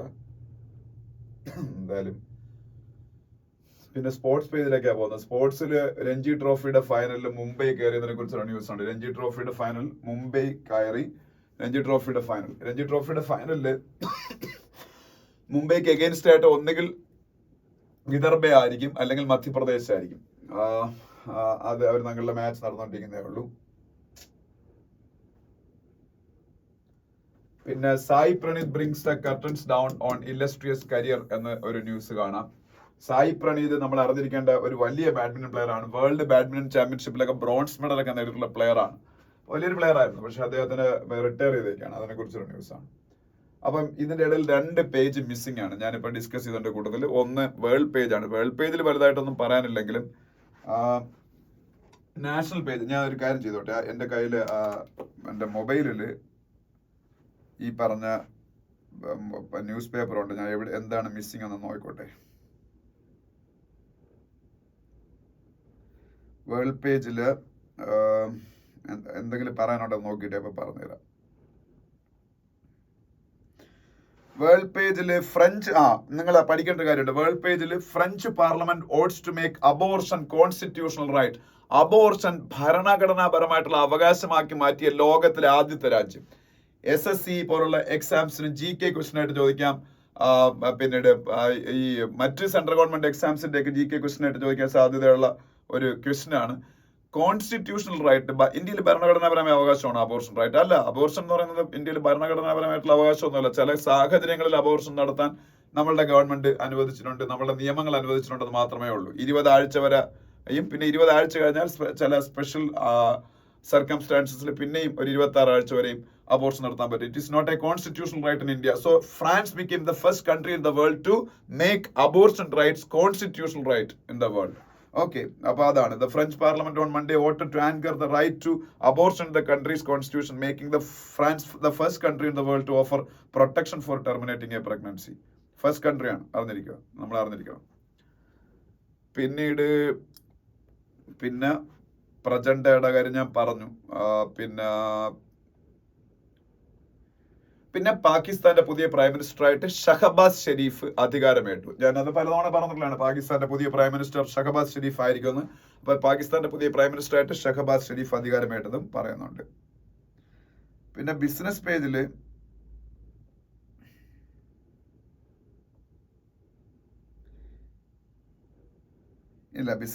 അങ്ങനെ വലിയ കാര്യങ്ങളൊന്നും പറയാനില്ല. അവിടെ അത്രയേ ഉള്ളൂ. നമുക്ക് പറയാനുള്ള ഒരു പ്രധാനപ്പെട്ട പോയിന്റ് അവിടെ ഉണ്ടായിരുന്നു, അത് നിങ്ങളുടെ പറഞ്ഞിട്ടുണ്ട്. ഇനിയിപ്പോ നെക്സ്റ്റ് നമ്മൾ പറയാൻ പോകുന്നത് അടുത്ത ഇന്നലത്തെ പത്രമാണ്.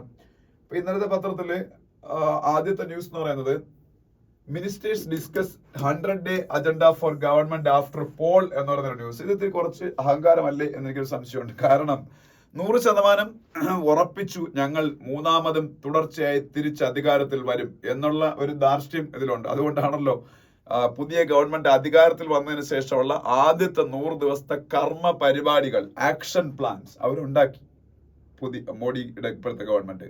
എന്നിട്ട് അത് മിനിസ്റ്റേഴ്സിന്റെ ഇടയിൽ ഡിസ്കസ് ചെയ്തു. പുതിയ ഗവൺമെന്റ് ജൂണിൽ അധികാരത്തിൽ അല്ലെങ്കിൽ മെയ്യുടെ അവസാനം അധികാരത്തിൽ വരുമ്പോൾ പിന്നുള്ള 100 days എന്തായിരിക്കണം എന്ന്. വികസിത ഇന്ത്യ എന്ന് പറയുന്ന 2047 ഇന്ത്യക്ക് ഫ്രീഡം കിട്ടിയ 100-ാം വർഷമാണ് 2047. അപ്പോഴത്തേക്ക് ഇന്ത്യ വികസിത ഇന്ത്യ ആക്കാൻ വേണ്ടിയുള്ള കുറെ കർമ്മ പരിപാടികളൊക്കെയാണ് ഇത് പറയുന്നത്. പക്ഷെ ഇലക്ഷൻ കഴിഞ്ഞ് ജയിച്ച് അതിന്റെ വേർഡിക്റ്റ് വന്നതിന് ശേഷം അല്ലേ അതൊക്കെ ചെയ്യേണ്ടത്. അതിന് മുമ്പേ അവർ അത്രയും കോൺഫിഡന്റ് ആണ്. എനിക്ക് അറിയത്തില്ല അതൊക്കെ ഇനി എന്താണ് സംഭവിക്കുന്നത്. പിന്നെ seizure of cargo by India unjustified Pak എന്നൊരു ന്യൂസ് കാണാം. ഇന്ത്യ പാകിസ്ഥാനിലേക്ക് പോയ ഒരു ഷിപ്പ് നമ്മൾ അവിടെ സീസ് ചെയ്തു. എന്നിട്ട് ഡ്യുവൽ പർപ്പസിന് യൂസ് ചെയ്യാവുന്ന കുറെ സംഭവങ്ങളാണ് അതിൻ്റെ അകത്ത് ഉണ്ടായിരുന്നത്. അതിൽ ന്യൂക്ലിയർ പ്രോഗ്രാമിന് ഉപയോഗിക്കാൻ വേണ്ടി ചൈന പാകിസ്ഥാന് കൊടുത്തു എന്ന് കരുതുന്ന കുറെ മെഷീൻസ് ഒക്കെ അതിൻ്റെ അകത്ത് ഉണ്ടായിരുന്നു. ഇന്ത്യ അത് പിടിച്ചെടുത്തു. അപ്പം അതിനെക്കുറിച്ചാണ് അത് പാകിസ്ഥാനെ ക്രിട്ടിസൈസ് ചെയ്തേക്കുന്നത്. പിന്നെ സുഖ്വീന്ദർ സിംഗ് സുഖുവിന്റെ ഫോട്ടോ കാണാം. നമുക്കറിയാം സുഖ്വീന്ദർ സിംഗ് സുഖു കുറച്ച് പ്രശ്നത്തിലാണ്.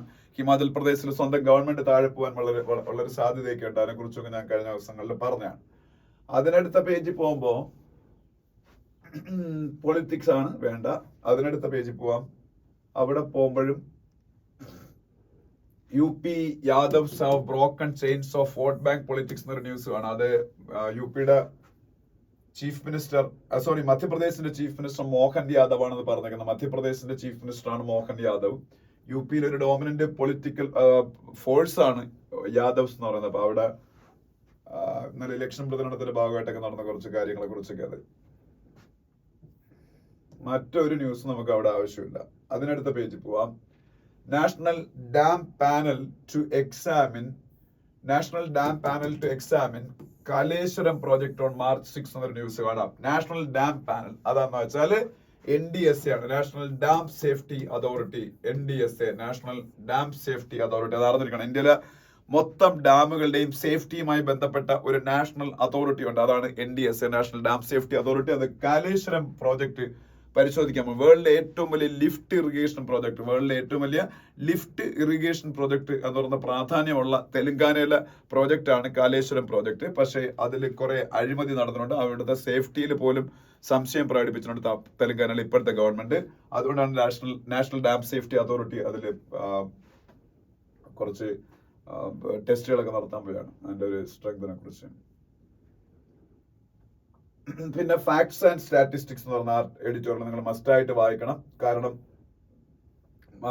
ഫാക്ട്സ് ആൻഡ് സ്റ്റാറ്റിസ്റ്റിക്സ് എന്ന് പറയുന്ന എഡിറ്റോറിയൽ ഇത് എന്തിനെ കുറിച്ചാണെന്ന് വെച്ചാൽ ഇന്ത്യയുടെ GDP ഗ്രോത്ത് റേറ്റിനെ കുറിച്ചാണ്. ഇന്ത്യ കഴിഞ്ഞ 15 ഇയേഴ്സിലെ, കഴിഞ്ഞ 15 വർഷത്തെ ഏറ്റവും ഉയർന്ന GDP ഗ്രോത്ത് റേറ്റ് കഴിഞ്ഞ 3 മാസത്തിൽ കാഴ്ചവെച്ചു. 8.4% ആയിരുന്നു കഴിഞ്ഞ 3 മാസം. അതായത് ഒക്ടോബർ, നവംബർ, ഡിസംബർ, ജാനുവരി, ഫെബ്രുവരി, മാർച്ചിൽ ഇപ്പം നടന്നുകൊണ്ടിരിക്കുന്നത് കഴിഞ്ഞിട്ട്. അപ്പൊ അതായത് Q3 ഓഫ് ഫിനാൻഷ്യൽ ഇയറിൽ 8.4% ഗ്രോത്ത് കാഴ്ചവെച്ചത് കൊണ്ട് ഇന്ത്യയുടെ GDP ബെറ്റർ ദാൻ എക്സ്പെക്ടഡ് ആയിട്ടുള്ള ഗ്രോത്ത് ഈ വർഷം രേഖപ്പെടുത്തും. അതായത് മാർച്ച് കഴിഞ്ഞ് പുതിയ ഫിനാൻഷ്യൽ ഇയറിലേക്ക് കടക്കുമ്പോൾ നമ്മുടെ പുതിയ ഡീറ്റെയിൽസ് വരുമ്പോൾ ഇന്ത്യയുടെ GDP 7.6% ഗ്രോ ചെയ്യുമെന്നാണ് NSO, നാഷണൽ സ്റ്റാറ്റിസ്റ്റിക്കൽ ഓഫീസ് പറഞ്ഞേക്കുന്നത്. അപ്പോൾ ഇതിന് തൊട്ടു മുമ്പുള്ള ക്വാർട്ടേഴ്സിൽ ഇന്ത്യ 8.2%, 8.1% ഗ്രോ ചെയ്തിരുന്നു. അപ്പം ഇതെല്ലാം കൂടെ ആയപ്പോഴത്തേക്കും മൊത്തം 8% കൂടുതലാണ് ഇപ്പോഴത്തെ ഗ്രോത്തുകൾ. ലാസ്റ്റ് ക്വാർട്ടറിൽ പക്ഷെ അത്രയും ഗ്രോത്ത് ഉണ്ടാവില്ല എന്നാണ് കരുതുന്നത്. അതുകൊണ്ടാണ് മൊത്തം GDP ഗ്രോത്ത് റേറ്റ് 7.6% ആയിരിക്കും. അത് നമ്മൾ ആദ്യം പ്രതീക്ഷിച്ചത് 7.3% ആയിരിക്കും എന്നാണ്. അപ്പൊ ഇതൊക്കെ NSOയുടെ ഇതാണ്. അപ്പൊ ഇതിന് തൊട്ടുമുള്ള ഫിനാൻഷ്യൽ ഇയേഴ്സിലേക്ക് നമ്മളുടെ GDP ഗ്രോത്ത് റേറ്റും അവരൊന്ന് റിവൈസ് ചെയ്തിട്ടുണ്ട്. 2021-22 9.7% എന്നും അതിനുശേഷം 22-23 7.2% എന്നൊക്കെയാണ് അത് അവർ റിവൈസ് ചെയ്തേക്കുന്നത്. പഴയ ഡേറ്റ ഇങ്ങനെ അല്ലായിരുന്നു. ഇതൊന്നും പഠിച്ചാലും കുഴപ്പമില്ല, ഈ പറഞ്ഞൊക്കെ പഠിക്കുക. അപ്പം അതുമായിട്ട് ബന്ധപ്പെട്ട കുറച്ച് ഹിന്ദുവിന്റെ അനാലിസിസുകളാണ്. ഇതിപ്പോ ഇങ്ങനെ ഗ്രോത്ത് റേറ്റ് ഉണ്ടാവാനുള്ള റീസൺ, അങ്ങനെ ഗ്രോത്ത് റേറ്റ് ഉണ്ടാവുമ്പോഴും GDP ഗ്രോ ചെയ്യുമ്പോഴും GVA അതുപോലെ ഗ്രോ ചെയ്യുന്നില്ല. GVA എന്ന് പറഞ്ഞാൽ ഗ്രോസ് വാല്യൂ ആർഡർ ആണ് GVA. അപ്പൊ അതിന്റെ കാര്യം ഇത് കൂടുതലും ടാക്സിലുണ്ടായ ഇൻക്രീസ് മൂലം കൂടെയാണ് ഈ GDPയുടെ ഗ്രോത്ത് റേറ്റ് കൂടുന്നത്. അതേസമയം നമ്മുടെ കൺസപ്ഷൻ അതുപോലെ കൂടിയിട്ടില്ല. ഈ ഗ്രോത്തിന് ആനുപാതികമായിട്ട് നമ്മളുടെ കൺസപ്ഷൻ കൂടിയിട്ടില്ല, അത് കുറച്ച് കുറഞ്ഞിട്ടേ ഉള്ളൂ. അങ്ങനെയൊക്കെയുള്ള കുറച്ച് മിസ്മാച്ചുകൾ, അതൊക്കെയാണ് ഈ എഡിറ്റോറിയൽ ഹിന്ദു പഠന വിധേയമായി അവർ എഡിറ്റോറിയൽ ആക്കിയിരിക്കുന്നത്. അപ്പോ ഇത് ഇലക്ഷന് മുമ്പായിട്ട് ഇത്തരത്തിലുള്ള ഒരു ഫിഗർ വരുന്നത് ഗവൺമെന്റിന് നല്ലതായിരിക്കും, അതൊരു ടോക്കിംഗ് പോയിന്റ് ആയിട്ട് മാറും. പക്ഷെ അത് തെറ്റാണെന്നല്ല അവർ പറഞ്ഞു. ഈ ഫിഗേഴ്സ് ഒന്നും തെറ്റാണെന്നോ അത് NSO ചുമ്മാ കളക്ട് ചെയ്ത് ഇങ്ങനെ തെറ്റായിട്ടുള്ള ഒരു ഫിഗർ ആക്കി വെച്ചേക്കുന്ന അങ്ങനെ നല്ലവർ പറയുന്നത്. പക്ഷെ അത് ഡീപ്പ് ഇൻസൈഡ് പോകുമ്പോൾ നമുക്ക് യഥാർത്ഥത്തിൽ ഇങ്ങനെ ഗ്രോത്ത് റേറ്റ് കൂടുന്നെങ്കിലും അത് കൊണ്ട് ഉണ്ടാകേണ്ട കംപ്ലീറ്റ് പ്രയോജനങ്ങൾ ഉണ്ടാവുന്നില്ല എന്നുള്ള രീതിയിലുള്ള ഒരു എഡിറ്റോറിയലാണ്. ഓക്കെ, എന്തായാലും ഇന്ത്യയിലെ എക്സ്ട്രീം പോവർട്ടി അല്ലെങ്കിൽ മലയാളത്തിൽ എന്താ പറയുക, അതിദാരിദ്ര്യം, എക്സ്ട്രീം പോവർട്ടി 5% താഴെയായിട്ട് കുറഞ്ഞെന്ന് നിതി ആയോഗിന്റെ CEO സുബ്രഹ്മണ്യൻ, BVR സുബ്രഹ്മണ്യൻ പറഞ്ഞത് ഞാൻ ഒരിക്കൽ ക്ലാസ് ഡിസ്കസ് ചെയ്തതാണ്, വീഡിയോയിൽ ഡിസ്കസ് ചെയ്തത്. അന്ന് ഞാൻ പറഞ്ഞത് എന്തോ സംശയം ഉണ്ടെന്നാണ് പറഞ്ഞു. പക്ഷെ അതിനുശേഷം SBI research, state Bank of ഇന്ത്യയുടെ ഫിനാൻസ്, അവർക്ക് എക്കണോമിക് റിസർച്ച് ടീമുണ്ട്, അവരും പറഞ്ഞു 5% താഴെയാണ് ഇന്ത്യയുടെ എക്സ്ട്രീം പോവർട്ടി കുറഞ്ഞത്. അതും നമ്മൾ ഗവൺമെന്റിന്റെ ഭാഗമാണല്ലോ SBI, അതുകൊണ്ട് അത് ഞാൻ വിശ്വസിച്ചില്ല. പക്ഷെ ഇന്നലെ ബ്രൂക്ലിൻസ് എന്ന് പറയുന്ന പിന്നെ അമേരിക്കയുടെ റിസർച്ച് ഏജൻസി, ബ്രൂക്ലിൻസ് എന്ന പേര്, ബ്രൂക്ലിൻസ്, അവരുടെ റിപ്പോർട്ട് വന്നിട്ടുണ്ട്. ഇന്ത്യയിൽ എക്സ്ട്രീം പോവർട്ടി 5% കുറഞ്ഞതല്ല, ഓൾമോസ്റ്റ് എക്സ്ട്രീം പോവർട്ടി ഇന്ത്യയിൽ ഇല്ലാതായെന്നാണ്. അത് പറയാൻ കാര്യം, എക്സ്ട്രീം പോവർട്ടി എന്ന് പറഞ്ഞാൽ ഫുഡിന് പോലും വകുപ്പില്ലാത്ത ആൾക്കാരാണ്. ഇപ്പൊ നമ്മൾ ഫ്രീ ആയിട്ട് ഫുഡ് ഗ്രെയിൻസ് ഒക്കെ എല്ലാവരിലേക്ക് എത്തിക്കുന്നുണ്ടല്ലോ, അതുകൊണ്ടായിരിക്കണം അങ്ങനെ പറയുന്നത് എനിക്ക് തോന്നുന്നു. എന്തായാലും മൾട്ടി ഡയമെൻഷണൽ പോവർട്ടിയുടെ യഥാർത്ഥ പോവർട്ടി എന്ന് പറഞ്ഞാൽ, എക്സ്ട്രീം പോവർട്ടി എന്ന് പറഞ്ഞാൽ ഫുഡിന്റെ മാത്രമുള്ള പ്രശ്നമല്ല, എഡ്യൂക്കേഷൻ, ബേസിക് ഹെൽത്ത് നീഡ്സ്, അങ്ങനെയുള്ള സംഭവങ്ങളുണ്ട്. അതാണ് മൾട്ടി ഡയമെൻഷണൽ പോവർട്ടി. അതിപ്പോഴും ഇന്ത്യയിൽ 10% കൂടുതലുണ്ട്. Okay, multi dimensional poverty. പിന്നെ രണ്ടാമത്തെ എഡിറ്റോറിയൽ എന്തിനെ കുറിച്ചാണെന്ന് വെച്ചാൽ ബ്ലഡി തേഴ്സ്ഡേ എന്ന് പറഞ്ഞ എഡിറ്റോറിയലാണ്. ഈ ബ്ലഡി തേഴ്സ്ഡേ എന്ന് പറഞ്ഞ എഡിറ്റോറിയൽ ഗാസയിൽ ഇസ്രായേൽ നടത്തുന്ന അറ്റാക്സ്, നമുക്കറിയാം ഇപ്പോഴും അറ്റാക്ക് നടത്തുന്ന ഒരുപാട് ആൾക്കാർ മരിക്കുന്നുണ്ട്. പക്ഷെ ഇപ്പോൾ അവർ നടത്തിയ അറ്റാക്ക് കുറച്ച് കടുത്തുപോയി. 112 പാലസ്തീനിയൻസിനെ കൊല്ലുകയും 700 ആൾക്കാരെ ഇൻജുവേർഡ് ആക്കുകയും ചെയ്ത ഒരു അറ്റാക്ക്. അവർ ഫുഡിന് വേണ്ടിയിട്ട് വെയിറ്റ് ചെയ്ത ആൾക്കാരുടെ നേരെ അവർ അറ്റാക്ക് നടത്തുകയെന്ന് പറഞ്ഞു. അവിടെ നമുക്കറിയാം പട്ടിണിയാണ് ഗാസയിലെ ആൾക്കാരുടെ ഇടയിൽ. ഈ പട്ടിണി കിടക്കുന്ന ആൾക്കാർ ഫുഡിന്റെ ട്രക്കോ അങ്ങനെ എന്തോ വന്നപ്പോഴത്തേക്ക് ആ വാർത്ത കേട്ടവരെല്ലാം അവരോട് തടിച്ചുകൂടിയപ്പോൾ അതിന് നേരെ ഇസ്രായേലിൽ ഒരു അൺജസ്റ്റിഫൈഡ് ആയിട്ടുള്ള അറ്റാക്ക് നടത്തി എന്നാ പറഞ്ഞത്. എന്തായാലും ലോക വ്യാപകമായിട്ട് വിമർശനം ഉണ്ടായി. ഈവൻ അമേരിക്ക പോലും അതിനെ ക്രിറ്റിസൈസ് ചെയ്തേക്കാണ്, അവരുടെ ഏറ്റവും വലിയ സപ്പോർട്ടറായ. അതിനെക്കുറിച്ചുള്ള എഡിറ്റോറിയൽ. അപ്പൊ ഈ 2 എഡിറ്റോറിയലും ഞാൻ ഇന്ന് ഡിസ്കസ് ചെയ്യാം. അപ്പൊ മൊത്തം 4 എഡിറ്റോറിയൽസ് ഡിസ്കസ് ചെയ്തിട്ടുണ്ട്. മസ്റ്റായിട്ട് വായിക്കുക. നിങ്ങളുടെ കോംപ്രിഹെൻഷൻ സ്കില്ല് കൂടാൻ വേണ്ടി അത് ചെയ്തേ പറ്റുള്ളൂ. ഓക്കെ, ഇമ്പ്രൂവ് ആവണം, നല്ലൊരു ഫ്യൂച്ചർ ഉണ്ടാവണം എന്ന് ആഗ്രഹിക്കുന്ന ആൾക്കാരെ ചെയ്യുക, അല്ലാത്തവർ എന്താണെന്ന് വെച്ചാൽ നിങ്ങളുടെ ഇഷ്ടം പോലെ ചെയ്യുക. പിന്നെ അതിനടുത്ത പേജ് പോകുമ്പോൾ അതിൻ്റെ ഒന്നും ആവശ്യമില്ല. അതിനടുത്ത പേജ് വീണ്ടും ഇമേജസ് മിസ്സായൊക്കെയാണ്. എന്ത് ചെയ്യാനാണ് എനിക്കറിയാം. പിന്നെ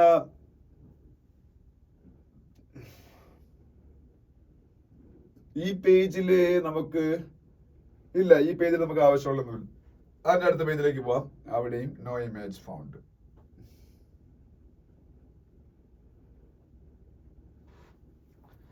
അപ്പോ വേൾഡ് പേജ് എടുക്കുമ്പോ Shehbaz Sharif becomes Pakistan PM for second time. ഞാനത് പറഞ്ഞു കഴിഞ്ഞു, നിങ്ങൾക്ക് അറിയാം.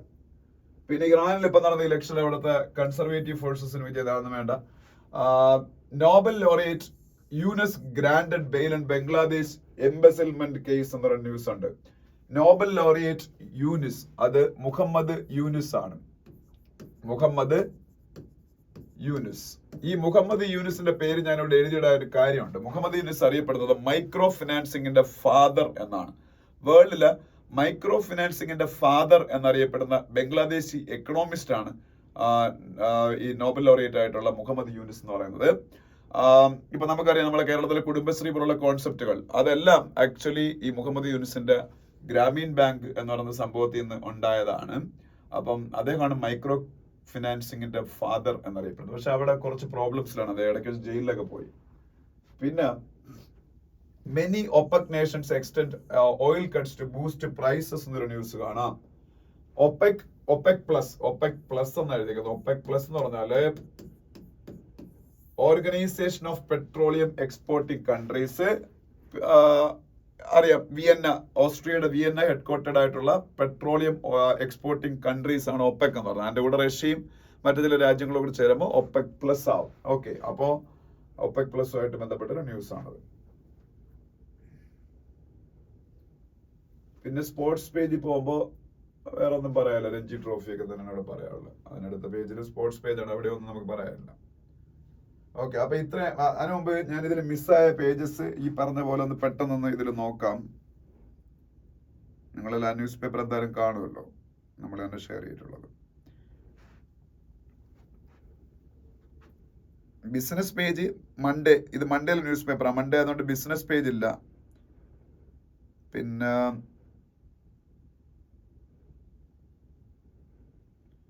ഇല്ല, മിസ്സായ ഒരു പേജിൽ നമുക്ക് ആവശ്യമുള്ള ന്യൂസ് ഒന്നും ഇല്ലാത്ത പേജാണ്. പിന്നെ വേൾഡ് പേജ് അല്ല, കുഴപ്പമില്ല, അത് വലിയ പ്രശ്നമില്ല. ഓക്കെ, ഇനി നമുക്ക്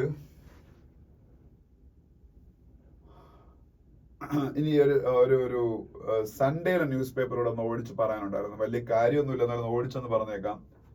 ഞാൻ പറഞ്ഞല്ലോ, Chinese nuclear cargo heading to Pakistan seized. അതാണ് ഞാൻ നേരത്തെ പറഞ്ഞത്.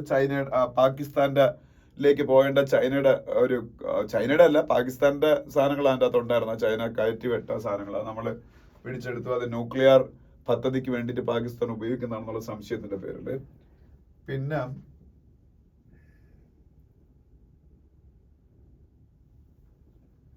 പിന്നെന്താണ്, പിന്നെ നമ്മളുടെ സ്റ്റേറ്റ്സ് പേജിൽ നമുക്ക് ആവശ്യമുള്ള ന്യൂസ് ഒന്നുമില്ല. അതിന്റെ അടുത്ത പേജിൽ പോകുമ്പോൾ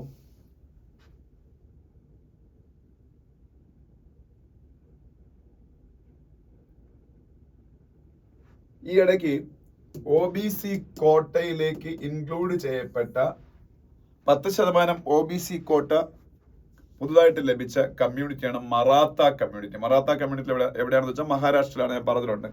അവർക്ക് കിട്ടിയ OBC കോട്ടയെ ചലഞ്ച് ചെയ്തേക്കാണ് കുറച്ച് ആൾക്കാർ കോടതിയിൽ. അത് പക്ഷേ കോടതിയിൽ ചലഞ്ച് ചെയ്യപ്പെട്ട ഉറപ്പായിട്ട് അത് സ്ട്രൈക്ക് ഡൗൺ ചെയ്യും. മുമ്പ് പലതവണയും മറാത്ത കമ്മ്യൂണിറ്റിക്ക് ഇതുപോലെ കോട്ട കൊടുക്കാൻ അവിടുത്തെ ഗവൺമെന്റുകൾ ശ്രമിച്ചിരുന്നെങ്കിലും അതൊക്കെ ഹൈക്കോടതികളിലോ സുപ്രീം കോടതികളിലോ അത് സ്ക്രാപ്പ് ചെയ്യപ്പെട്ടിട്ടുണ്ട്.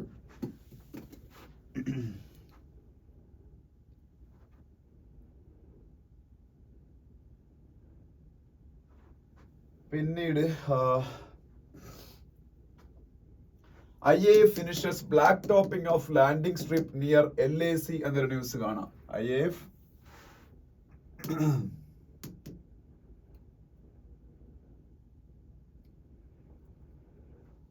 finishes black topping of landing strip near LAC എന്നൊരു ന്യൂസ് കാണാം. അത് സംഭവം എന്താണെന്ന് വെച്ചാൽ ഇന്ത്യൻ എയർഫോഴ്സ് ഒരു പുതിയ പിന്നീട് ലാൻഡിംഗ് ഗ്രൗണ്ട് ഉണ്ടാക്കിക്കൊണ്ടിരിക്കുകയാണ് നമ്മുടെ ലഡാക്കിലെ LACക്ക് സമീപം. LAC എന്ന് പറഞ്ഞാൽ ലൈൻ ഓഫ് ആക്ച്വൽ കൺട്രോൾ. അതായത് ചൈന പെട്ടെന്ന് ഇന്ത്യയായിട്ടൊരു പ്രോബ്ലം ഉണ്ടാക്കിയാൽ ചൈനയെ നേരിടാൻ നമുക്ക് നമ്മുടെ പട്ടാളത്തിനൊക്കെ ഇറങ്ങാൻ വേണ്ടിയിട്ടുള്ള ലാൻഡിംഗ് ഗ്രൗണ്ട് ആണ് ഉണ്ടാക്കുന്നത്. അപ്പോ ഇതെന്ന് പറഞ്ഞാൽ ന്യോമ എന്നുള്ള സ്ഥലത്താണ് അറിഞ്ഞിരിക്കുക. ന്യോമ എന്ന് പറഞ്ഞാല് ഈസ്റ്റേൺ ലഡാക്കില് ലൈൻ ഓഫ് ആക്ച്വൽ കൺട്രോളിന് സമീപമാണ്. അപ്പൊ അതിനെ കുറിച്ചുള്ള ന്യൂസുകളൊക്കെ കാണാം.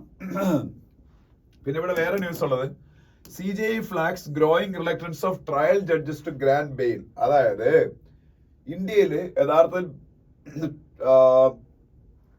ഈ ട്രയൽ കോർട്ടുകളുണ്ടല്ലോ, സാധാരണ ലോവർ കോർട്ടുകൾ, അവിടെ പലപ്പോഴും പ്രതികൾക്ക് ജാമ്യം കൊടുക്കുന്നതിൽ അവിടുത്തെ ജഡ്ജിമാര് റിലക്റ്റൻസ് കാണിക്കുന്നു. ഈ പറഞ്ഞ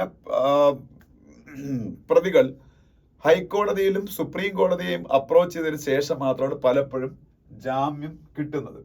അപ്പം അതൊരു വലിയ പ്രോബ്ലം ആണ്. അങ്ങനെ ചെയ്യാൻ പാടില്ല എന്ന രീതിയിലാണ് ചീഫ് ജസ്റ്റിസ് ഓഫ് ഇന്ത്യയുടെ ഈ കമന്റ് എന്ന് പറയുന്നത്. അപ്പം bail is the rule, jail is the exception എന്ന് പറയുന്ന ആ ഒരു പ്രിൻസിപ്പിളിന് എഗെയിൻസ്റ്റ് ആണ് ഈ ട്രയൽ കോർട്ട് ജഡ്ജിമാരുടെ ആ ഒരു പ്രവണത എന്ന് പറഞ്ഞത് അദ്ദേഹം പറഞ്ഞിട്ടുണ്ട്. ജസ്റ്റ് ഞാൻ അത് പറഞ്ഞതേ ഉള്ളൂ. പിന്നെ Shah launches umbrella body for urban cooperative banks. ഇന്ത്യയുടെ ഫസ്റ്റ് കോഓപ്പറേറ്റീവ് മിനിസ്റ്റർ ആണ് അമിത്ഷാ. കാര്യം എന്ന് വെച്ചാൽ കോർപ്പറേഷൻ മിനിസ്റ്റർ എന്ന സംഭവം പണ്ട് സെൻട്രൽ ഗവൺമെന്റ് ഇല്ലായിരുന്നു, സ്റ്റേറ്റ് സബ്ജക്ട് ആയിരുന്നു കോഓപ്പറേറ്റീവ് ഡിപ്പാർട്ട്മെന്റ് അല്ലെങ്കിൽ സഹകരണ വകുപ്പ് എന്ന് പറയുന്നത്. പക്ഷെ ഇപ്പൊ ഇന്ത്യയിലുണ്ട്, അത് അമിത്ഷാ ആണ്. അപ്പൊ അർബൻ കോഓപ്പറേറ്റീവ് ബാങ്കുകൾക്ക് വേണ്ടിയിട്ട് അദ്ദേഹം ഒരു നാഷണൽ ബോഡി ഉണ്ടാക്കി. അതിന്റെ പേര് അറിഞ്ഞിരിക്കും, national urban cooperative finance and development corporation, NUCFDC, national urban cooperative finance and development corporation limited. അപ്പം അത് അറിഞ്ഞിരിക്കുക. അതിന്റെ അണ്ടറിൽ 11,000-ഓളം ബ്രാഞ്ചസ്, 1,500-ഓളം ബാങ്കുകൾ, 5 ലക്ഷത്തോളം ഡിപ്പോസിറ്റ്, 3.5 lakhs crore ലോണ്, ഇതെല്ലാം ഉള്ള ഒരു സംഭവമാണ് ഈ പറഞ്ഞ NUCFDC എന്ന് പറഞ്ഞാൽ. അപ്പൊ അത് വേറെ ഒന്നുമല്ല, ഒരു umbrella organisation for urban cooperative development bank, urban cooperative banks. അതിൽ 1,500-ഓളം അർബൻ കോഓപ്പറേറ്റീവ് ബാങ്ക്, അവരുടെ കയ്യിൽ 5 ലക്ഷത്തോളം ഡെപ്പോസിറ്റ്സ്, 5 ലക്ഷം കോടിയോളം ഡെപ്പോസിറ്റ്, 3.5 lakhs crore ലോൺസ് എല്ലാം ഉണ്ട്. അപ്പൊ അതിനെ കുറിച്ച് ഒരു ന്യൂസ് അവിടെ ഉണ്ടായിരുന്നിരിക്കുക. പിന്നെ അതിനടുത്ത പേജിലേക്ക് പോകുമ്പോ സൺഡേ ന്യൂസ് പേപ്പർ ആണ്. ഈ സൺഡേ ന്യൂസ് പേപ്പറിൽ പൊതുവെ ന്യൂസുകൾ കുറവായിരിക്കും, അപ്പൊ അങ്ങനെ വലിയ കാര്യങ്ങളൊന്നും അതിനകത്ത് ഇല്ല. അതിനടുത്ത പേജിലേക്ക് പോകുമ്പോ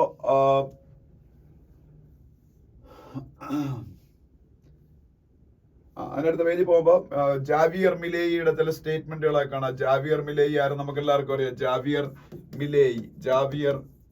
മിലേയി അർജന്റീനയുടെ പ്രസിഡന്റ് ആണ് ജാവിയർ മിലേയി എന്ന് പറയുന്നത്. അതുമായിട്ട് ബന്ധപ്പെട്ട കുറച്ച് ന്യൂസുകൾ കാണാം. ഓക്കെ, ഈ ഇടയ്ക്ക് ഇന്ത്യയുടെ BRICS, Brazil, Russia, India, China, South Africa എന്ന് പറയുന്നത് ഇന്ത്യയും കൂടെ ഉള്ള ഗ്രൂപ്പില് അർജന്റീന എടുത്തിരുന്നു. പക്ഷെ അർജന്റീന അതിൽ നിന്ന് പുറത്തു ചാടി. കാര്യം മിലേയ്ക്ക് ചൈന ഉള്ള ഗ്രൂപ്പിൽ കണ്ടിന്യൂ ചെയ്യാൻ താല്പര്യമുള്ളൂ, അതുകൊണ്ടാണ്. അപ്പം ട്രംപിന്റെ വലിയൊരു ആരാധകനും കൂടെയാണ്. പിന്നെ ഇവിടുത്തെ ഇന്ത്യയുടെ ഗഗൻയാൻ പ്രോജക്റ്റിനെ കുറിച്ച് ഒക്കെ ഉള്ള കുറച്ച് കാര്യങ്ങളൊക്കെ ഇവിടെ കാണാം. അതൊക്കെ നമ്മൾ ഡിസ്കസ് ചെയ്ത കാര്യങ്ങളാണ്. പ്രൊഫൈൽസ് പേജിൽ ദ ചോസൺ 4 എന്ന് പറഞ്ഞ ഗഗൻയാൻ പ്രോജക്റ്റിലെ ആൾക്കാരുടെ പേരുകളും എല്ലാം കാണാം. അത് ഞാൻ പറഞ്ഞിട്ടുള്ളതാണ്. പിന്നെ ഇന്ത്യയുടെ പുതിയ ലോക്പാലിന്റെ പേര്, ഇന്ത്യയുടെ പുതിയ ലോക്പാലാണ് AM ഖാൻവിൽക്കർ.